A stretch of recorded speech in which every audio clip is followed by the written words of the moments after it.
Bonjour à tous et bienvenue dans ce nouveau cours sur la mise sous tension d'un système.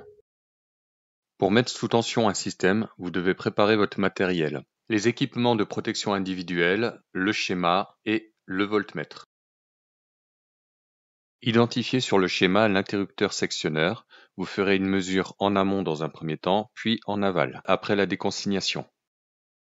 Sur ce schéma, il est indiqué que l'alimentation est en 3 fois 400 volts plus neutre plus PE. Il y a donc 400 volts entre phases et 230 volts entre phase et neutre. Pour mesurer une tension de 230 ou 400 volts, il faut se mettre sur le calibre supérieur, 700 volts. Il est maintenant temps de brancher la prise du système. Pour les prises IPRA, tournez-les d'un quart de tour vers la gauche. Assurez-vous sur le schéma de bien avoir repéré où vous devez effectuer les points de mesure. Ensuite, testez et équipez-vous des EPI. Avec l'accord de l'enseignant, ouvrez l'armoire et identifiez où vous devez effectuer les mesures.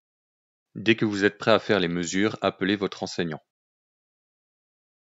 Effectuez les mesures de tension en amont de l'interrupteur sectionneur, entre neutre et phase 1, neutre phase 2, neutre phase 3, phase 1 phase 2, phase 1 phase 3 et phase 2 phase 3. Si les valeurs sont correctes, vous pouvez déconsigner le système, tourner l'interrupteur sectionneur et mettre sous tension. Mesurez ensuite les tensions en aval de l'interrupteur sectionneur, entre neutre phase 1, neutre phase 2, neutre phase 3, phase 1 phase 2, phase 1 phase 3 et phase 2 phase 3. Vérifiez ensuite la tension en amont de chaque disjoncteur ou porte fusible. Si elle est correcte, vous pouvez fermer le disjoncteur ou le porte fusible.